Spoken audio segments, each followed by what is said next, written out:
Hello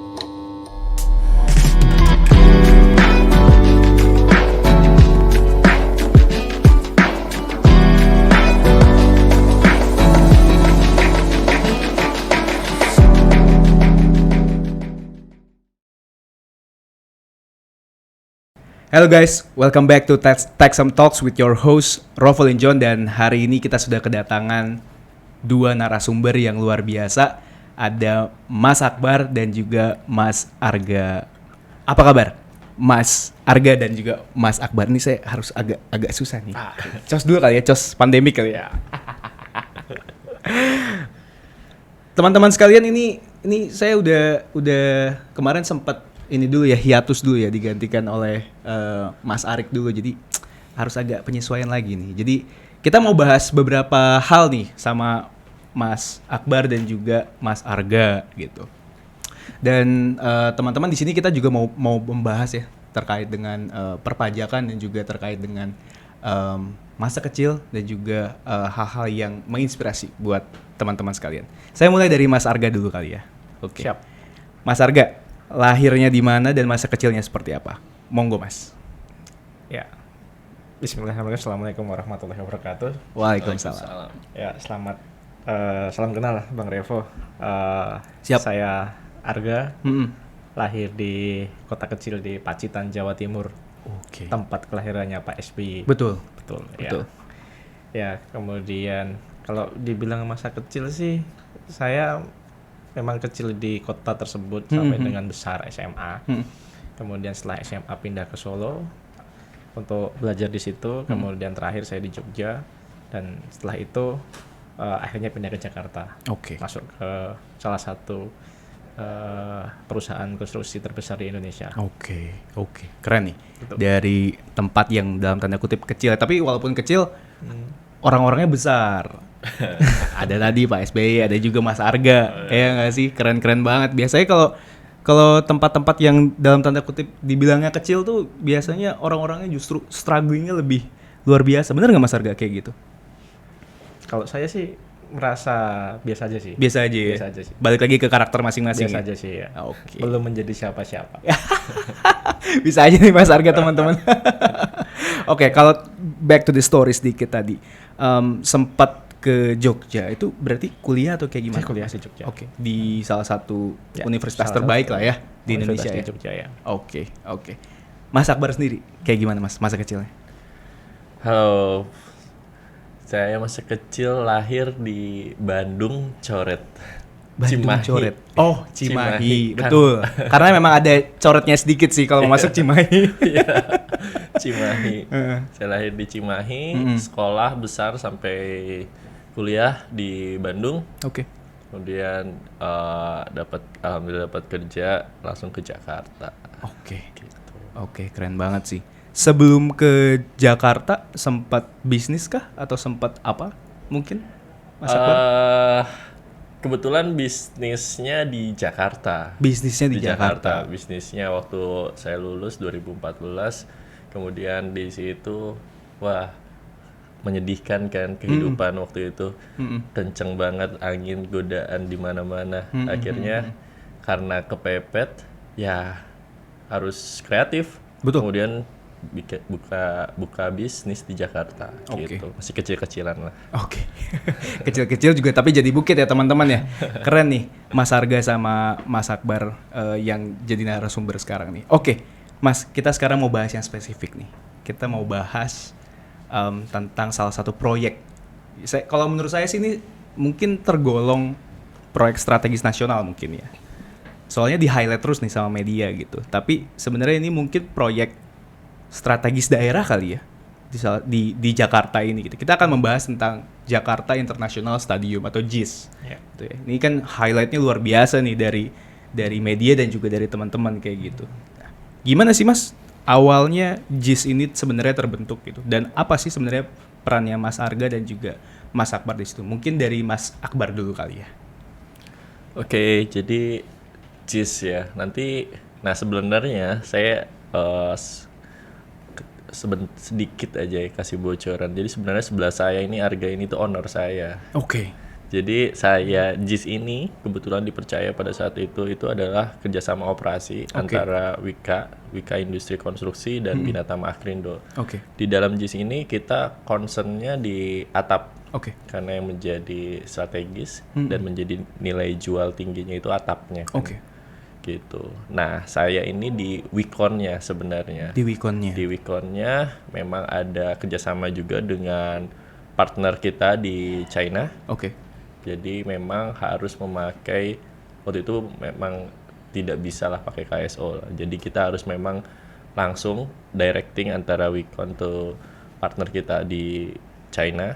Oke. Nah, saya punya owner. Oke. Saya punya owner yaitu Mas Arga ini. Oke. Gitu. Wow, keren. Nah, nanti saya akan bahas juga sih tentang kenapa atap sih sebenarnya yang jadi strategis ini. Mungkin Mas Arga bisa jawab, kenapa Mas atap yang jadi poin pokok atau strategis nih sehingga harus ada impor dan juga sehingga harus ada direct gitu ke China. Apakah terkait dengan teknologi atau kualitas atau seperti apa mungkin? Silakan Mas Arga. Oke, baik. Jadi saya ditugaskan atau bekerja di PT Wijaya Karya Industri Konstruksi, di mana perusahaan itu adalah anak perusahaan dari Wijaya Karya, yang memang concernnya pada struktur atap atau bangunan-bangunan yang ada bajanya. Ya, jadi steel structure atau apapun itu yang bawa baja kita kerjakan oleh anak perusahaan dari Wika. Kemudian kenapa kok harus dari Cina gitu ya? Pada dasarnya material yang kita gunakan untuk atap sendiri adalah material spesifik yang itu tidak bisa atau belum bisa ya, harapannya nanti bisa diproduksi oleh produsen lokal di Indonesia. Jadi memang tidak bisa untuk dikerjakan di sini. Kemudian dari segi materialnya pun material pilihan dengan diameter yang cukup besar, sehingga ya dalam tanda kutip terpaksa ya, bukannya kita tidak menghargai produk dalam negeri gitu lokal. Ya kita tetap menggunakan produk lokal selama itu bisa disuplai oleh perusahaan-perusahaan lokal. Kita tetap gunakan, cuman untuk khusus yang atap yang untuk diameter besar atau yang utama memang kita harus melakukan impor dari China. Kalau saya nggak salah rekannya Jinggong ya? Ya. Salah satu aja atau karena Jinggong kan salah satu perusahaan supplier terbesar juga ya di China ya. Kayak gitu. Apakah itu salah satu aja tuh kayak gimana, Mas Arga dan juga Mas Akbar? Ya. Jadi Jinggong Group itu memang salah satu perusahaan konstruksi terbesar di Cina. Dan dia juga punya pengalaman memang untuk bangun stadion-stadion besar yang memang dipersiapkan untuk World Cup. Termasuk waktu pada saat kita bangun stadion JIS, itu mereka sedang bangun stadion di Qatar yang dipakai untuk Piala Dunia sekarang 2022 ini. Berarti ya? Yes. Wow. Termasuk Bird Nest di Cina yang desainnya juga cukup rumit. Betul. Itu mereka juga yang kerjakan. Jadi ada alasannya teman-teman ya. Jadi kenapa mungkin saya bisa bilang ini badan usaha milik negara ya. Betul ya. So Wikon tuh badan usaha milik negara walaupun KSO ya. Yes. Karena direct antara Wika dan juga Wikon gitu. Affiliate gitu. Bukan nggak ada alasan gitu ya untuk memilih itu. Jadi nggak kalau ada teman-teman yang berpikir wah ini pakai tenaga kerja asing nih, pakai produk-produk asing, nggak juga. Itu kan demi kemajuan kita juga gitu teman-teman. Harapannya seperti tadi yang dibilang Mas Arga kan, harapannya kita juga mau ya dan mampu juga gitu untuk bisa membuat seperti itu. Apa sih Mas Arga kelebihan dari Stadion JIS ini dibandingkan stadion-stadion yang ada di Indonesia lainnya selain atap atau fasilitasnya mungkin seperti apa? Silakan Mas Arga. Kalau dari segi fasilitas ya, di JIS ini stadion serba pertama. Serba pertama kalau saya bisa sebut serba pertama yang menggunakan atap buka tutup. Kemudian stadion pertama yang dapat sertifikat Green Building level Platinum untuk stadion. Kemudian dengan kapasitas terbesar sekarang ya, kapasitas penonton terbesar. Kemudian mungkin juga stadion pertama yang tanpa lintasan atletik. Gitu. Kemudian stadion pertama yang menggunakan rumput hybrid gitu. Itu kalau secara umum terkait stadion ini. Tapi kalau misalnya secara khusus untuk apa yang menjadi tanggung jawab kami di JIS ini, kita adalah mengerjakan atap, dan itu atap buka tutup pertama di Indonesia dengan metode pengerjaan pun yang pertama di Indonesia, yaitu metode lifting, heavy lifting untuk pekerjaan struktur atap. Dan kemarin juga teman-teman alhamdulillah berhasil mengangkat atap ini dan dapat penghargaan dari Muri juga bahwa kita bisa mengangkat 3.900 ton secara bersamaan. Wow, Seperti keren itu. banget. Keren banget. Ini tentu pekerjaan yang nggak mudah juga ya, Mas Arga dan Mas Akbar, karena ini proyek yang luar biasa kan, karena ini proyek yang nggak main-main juga gitu untuk pembuatan stadion ini gitu. Mungkin kalau dari Mas Akbar, apa Mas yang bisa dilihat gitu dari proyek JIS ini atau Jakarta International Stadium ini? Karena ini luar biasa ini proyeknya. Iya, jadi bagi kami pun mengerjakan atau ikut terlibat dalam pembangunan proyek JIS ini menjadi suatu kebanggaan. Setuju. Karena pada akhirnya nanti setelah kami tidak ada, kami hanya akan meninggalkan legacy kan. Oke. Jadi ketika nanti saya sudah tidak ada atau mungkin saya sudah tua, saya jalan-jalan sama anak cucu gitu. Anak cucu saya bisa melihat gitu. Wah, dulu ini papa yang buat loh. Nah, itu menjadi suatu kebanggaan bagi saya pribadi khususnya bahwa semasa hidup saya pernah ikut terlibat dalam legacy itu gitu. Oke. Itu sih. Kalau tadi Mas Arga singgung sedikit nih tentang kapasitasnya. Berapa sih Mas sebenarnya kapasitasnya? Kan kita tahu nih ada GBK, ada juga kalau di Bandung tuh si Jalak Harupat gitu ya di Soreang, dan juga ada stadion-stadion yang cukup besar juga gitu di Indonesia. Berapa sih sebenarnya kapasitasnya? Mas Kalau Arga? secara kapasitas sekitar 82.000 penonton. 82.000. Ya, Wow. single seat. Wow. Keren banget. Itu bisa nampung atau bisa sekelas Premier League ya menurut saya. Kalau dari sepak bola mungkin ya. Ya, kalau standarnya standar FIFA ya berarti sudah bisa dilakukan event-event skala internasional di situ gitu. Wow, keren banget sih. Jadi maksudnya ini juga bisa meningkatkan perekonomian juga kan gitu. Jadi nggak cuma sepak bola gitu, nggak cuma nggak cuma event-event tertentu, tapi ini banyak, skopnya banyak ya, Mas Arga ya. Oke. Dan tadi Mas Arga juga singgung tentang bisa buka tutup gitu ya. Ya. Nah itu gimana sih Mas secara teknisnya sehingga bisa terbuka dan tertutup, itu teknisnya seperti apa sih? Jadi konsep stadion ini adalah stadion yang bisa digunakan di segala macam cuaca ya. Oke. Oke, ketika misalnya ada pertandingan atau misalnya ada konser, kemudian supaya tidak hujan, bagaimana ya itu memang harus ditutup. Tapi untuk konsep buka tutup sendiri ya kita menggunakan sistem motor. Kayak sistem motor gitu. Jadi kedua relnya menggunakan sistem motor yang bisa ditarik ke kiri maupun ke kanan secara bersamaan. Oke. Seperti itu sih secara sederhananya. Secara sederhananya seperti itu ya. Secara sederhananya seperti Tapi itu. memang kelebihannya berarti kalau mau mengadakan event yang outdoor dan juga event yang indoor itu bisa terrealisasi dalam satu tempat. Kira-kira seperti itu ya, Mas Akbar ya? Betul. Jadi sistemnya itu namanya rack and pinion. Rack and pinion sistemnya buka tutup atap. Jadi nanti ketika misalnya cuaca sedang tidak bersahabat, ya itu bisa digunakan harapannya tadi. Ditambah juga untuk retractable roofnya tadi atau atap buka tutupnya tadi juga menggunakan ETFA. Apa itu Mas? ETFA. ETFA Saya baru dengar nih. ETFA itu membran yang memang dia itu tembus cahaya matahari sehingga tidak akan merusak rumput. Ya, itu hanya pada posisi di tengah. Dan untuk membran ETFA sendiri juga diimpor juga. Dari mana nih? Salah satu negara Eropa. Salah satu Oke. negara Eropa. Gitu sih. Jadi ya di JIS ini memang saya juga ya bangga lah gitu. Meskipun orang Bandung ya. Dan JIS-nya ini ada di Jakarta. Harapannya di Bandung juga ada ya? Harapannya sih di Bandung ada gitu yang bisa nanti bisa menyaingi JIS atau bahkan lebih baik sih harapannya sih. Oke. Kita harapannya nggak cuma di Jakarta doang sih, sebenarnya di Papua juga ada, di Kalimantan juga ada, dan tentunya juga dikerjakan oleh Wika juga atau Wijaya Konstruksi. Amin, gitu. amin. Dan ini kan proyek yang besar ya gitu ya. Apa sih sebenarnya tantangannya Mas Arga untuk mengerjakan proyek ini? Kalau bicara tantangan memang dari awal mungkin tadi lupa saya sampaikan bahwa ide ide pengangkatan itu memang murni original dari ide anak bangsa sebenarnya. Wow. Meskipun kita berkolaborasi dengan asing, eh, tapi originalitas ide itu memang benar-benar lahir dari kita ya. dari kita gitu.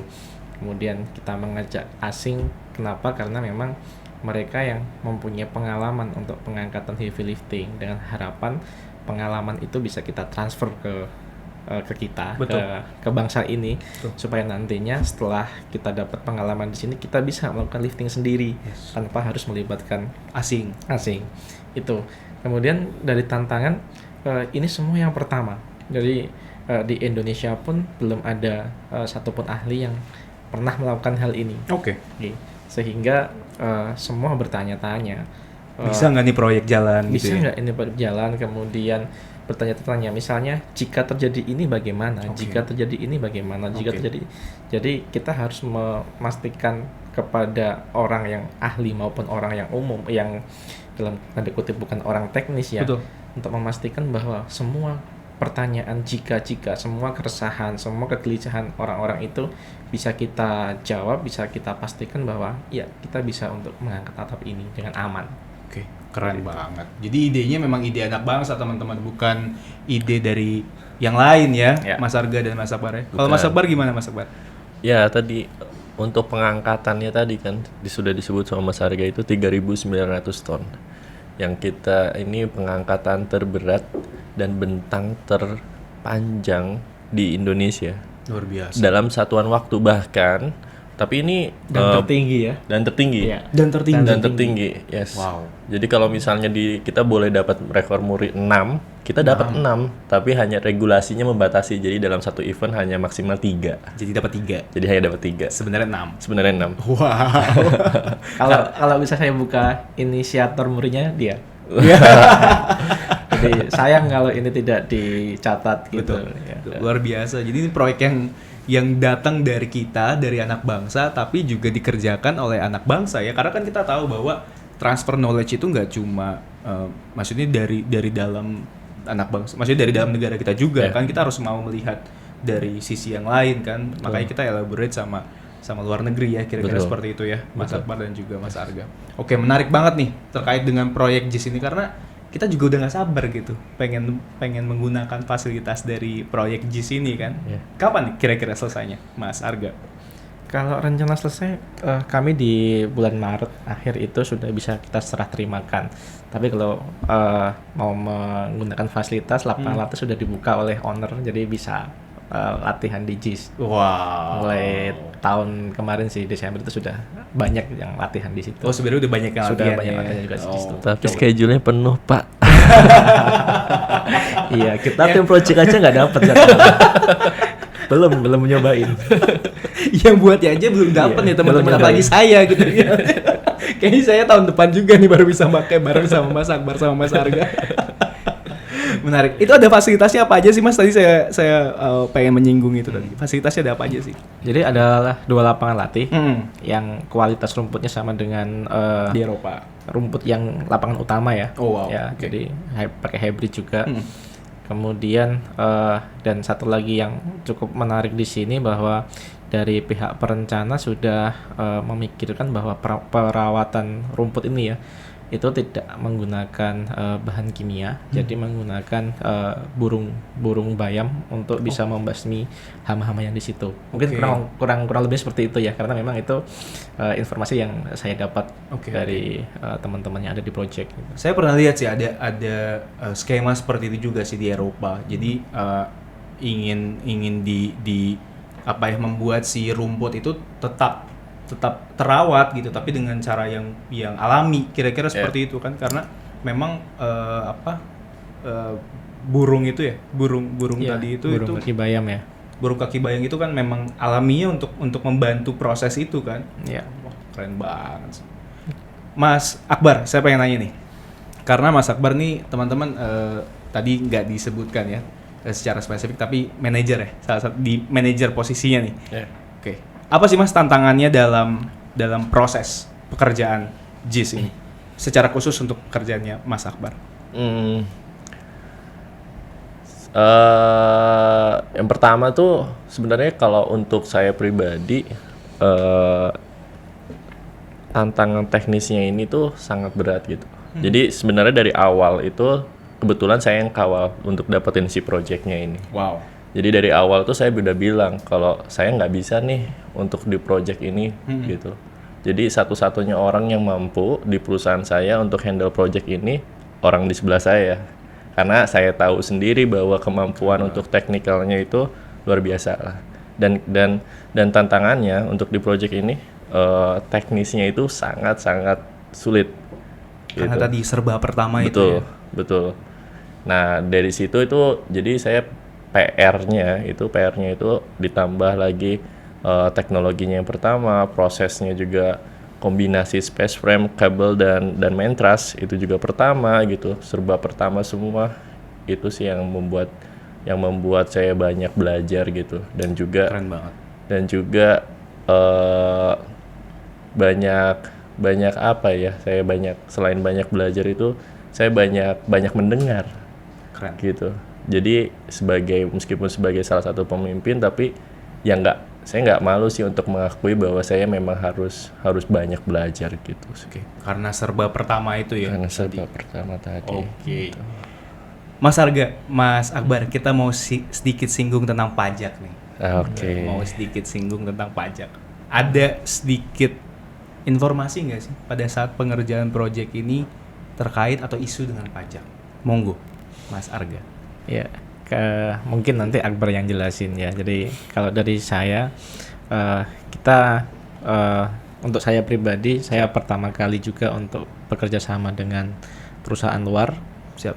Kemudian ada beberapa perusahaan dari luar yang kita gandeng untuk mengerjakan proyek ini, sehingga saya butuh nih untuk dapat konsultan pajak. Oke. Untuk pajak impornya seperti apa, kemudian kita juga pakai peralatan sementara atau alat dari luar yang kemudian nanti akan kita kembalikan lagi keluar. Nah, untuk proses pengembaliannya juga akan seperti apa gitu. Nah, oleh karena itu ya alhamdulillah kita dikenalkan juga oleh salah satu konsultan pajak yang menurut saya juga baik, mempunyai reputasi yang baik di bidang perpajakan, sehingga sampai dengan saat ini alhamdulillah dengan adanya konsultan itu di dalam sisi pajak kami merasa cukup terkawal atau cukup ada ada panduan atau ada arahan harus seperti apa sih pajak dari proyek ini gitu. Mengingat proyek ini ya sangat besar. Menurut saya sangat besar menurut itu. Karena kalau tidak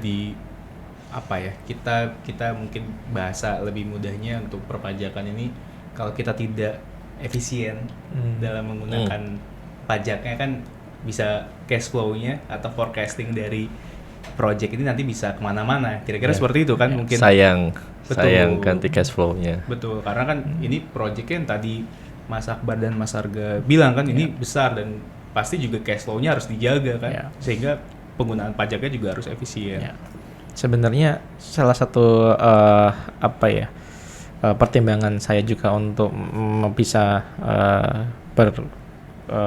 berkolaborasi dengan konsultan pajak itu supaya bisa memastikan berapa sih biaya nanti yang akan kita keluarkan untuk pajak ini. Jangan sampai nanti kami sudah membuat rencana anggaran biaya pajaknya sekian, tahu-tahu nanti justru kurang. Betul. Seperti itu. Oleh karena itu malah jadi bermasalah nanti di kemudian hari ada konsekuensi pajak yang kita tidak tahu. Nah, oleh karena itu sebenarnya salah satu cara kami di tim project untuk bisa mengunci biaya pajak dari awal seperti itu. Karena tadi itu kan kalau cash flow-nya nggak dijaga nih bisa berabe nih. Ya. Mas Akbar gimana? Bahasanya tax itu kan tax planning. Betul. Jadi kita juga baru pertama kali sejujurnya di project itu menggunakan konsultan, dan awalnya mungkin juga project di perusahaanku itu lebih intern aja gitu, belum memakai konsultan gitu. Nah terus akhirnya kita memberanikan diri sebenarnya. Jadi kita bottom top lah. Jadi kita mengajukan ke manajemen bahwa kita membutuhkan konsultan gitu. Di samping sebenarnya juga kita selain perpajakan juga kita banyak terbantu permasalahan legalnya. Yes. Karena di TaxM sendiri juga legalnya dari sisi legal atau kontrak itu kita udah dikawal tuh. Dari awal. Dari awal itu kita dikawal gitu. Jadi bukan hanya tax planningnya aja, tapi legalnya juga dibantu juga. Bahkan sampai administrasi kontrak terhadap konsultan luar negerinya juga kita dibantu juga gitu. Jadi kita dapat banyak sih sebenarnya manfaat dengan bekerja sama dengan TaxM itu gitu. Karena kalau ini dari sisi saya ya, Mas Arga dan juga Mas Akbar. Kadang tuh perusahaan atau masyarakat tuh suka nggak tahu gitu. Sebenarnya kita menggunakan konsultan pajak atau konsultan hukum itu sebenarnya rugi atau untung ya? Yeah. Kalau menurut pendapat saya, Yeah. untung. Kenapa? Kalau dari awal kita menggunakan konsultan nih, artinya kan kita bisa mencegah nih hal-hal yang tadi. Betul.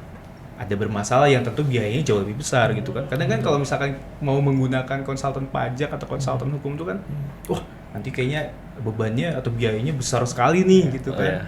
Padahal sementara itu investasi gitu. Betul. Untuk kita bisa menjaga kan. Benar nggak Mas Arga kayak gitu? Merasakan nggak investasi itu atau bagaimana? Kalau saya melihat pandangan orang dulu ya, orang luar dulu, atau orang yang satu profesi dengan saya yang belum menggunakan konsultan pajak ya. Yeah. Ya mungkin secara biaya mungkin belum dibiayakan dari awal untuk penggunaan konsultan pajak, sehingga dia tidak bisa memutuskan untuk menggunakan konsultan pajak. Tetapi kalau di saya sendiri saya alami, saya mengukur berapa resikonya jika kita tidak bisa jika kita tidak menggunakan konsultan. Misalnya nanti kena apalah restitusi, kena berapa atau berapa. Betul. Apa itulah itu. Betul. Nanti ada di TaxM ya. Ya, jadi berapa biayanya di situ, kemudian saya bandingkan dengan biaya konsultannya ini. Selama itu masih masuk ke range resiko saya, saya berani mengambil seperti itu. Cuman selama ini atau saat ini ya yang kita kerjasama dengan TaxM itu, kalau dibandingkan dengan resiko nggak seberapa kok biayanya gitu, nggak seberapa. Jadi menurut saya untuk proyek-proyek ke depan, apalagi yang proyek menggunakan vendor dari luar asing, saya sangat merekomendasikan untuk menggunakan konsultan pajak. Seperti itu. Karena ya tadi yang Mas Arga juga bilang kan, awam juga gitu penggunaan konsultan ini kan gitu, karena biayanya bisa tinggi kayak gitu. Karena biayanya juga mungkin di mata orang lain juga, wah ini kayaknya akan gimana nih. Mas Akbar gimana? Ada yang menarik Bang Rovo nih. Jadi waktu kita ada kasus nih, waktu sebelumnya kita belum pakai konsultan ya. Terus kita itu pernah, karena kita atas dasar ketidaktahuan kan. Jadi kalau misalnya ada WNA asing gitu ya ke Indonesia, dia dikenakan pajak. Betul. Pajak pendapatan 20%. Betul. Waktu itu. Saya lupa ya PPh 26 atau PPh 26. PPh 26 ya. Betul. Kemudian ya udah gitu loh. 20% kan itu merupakan nilai yang cukup banyak ya, cukup besar ya. Ternyata setelah ada konsultan, oh, enggak selalu kok seperti itu. Betul. Gitu. Berdasarkan aturan dan lain-lain, ternyata kalau cuma memang kurang dari 6 bulan dan lain-lain itu tuh nggak kayak gitu loh. Dan dari situ tuh yang harusnya ada biaya 20% tadi dipotong buat pajak itu, yang ternyata jadi 0%. Betul. Dan itu menurut saya itu cukup luar biasa sih, dan besar sih. Luar gitu. biasa. Karena mengganggu juga ya kalau kena 20% ya Mas Akbar. Iya, lumayan itu. Lumayan. Kalau dikali satu orang mungkin kecil. Iya, ini tapi kan kalau bisa dikali berapa puluh orang gitu kan. Lumayan juga. Lumayan sih. Bisa untuk pengembangan yang lain atau untuk yang mana. Buat gitu. jajan bakso sih sama gerobak-gerobaknya sih. Gitu.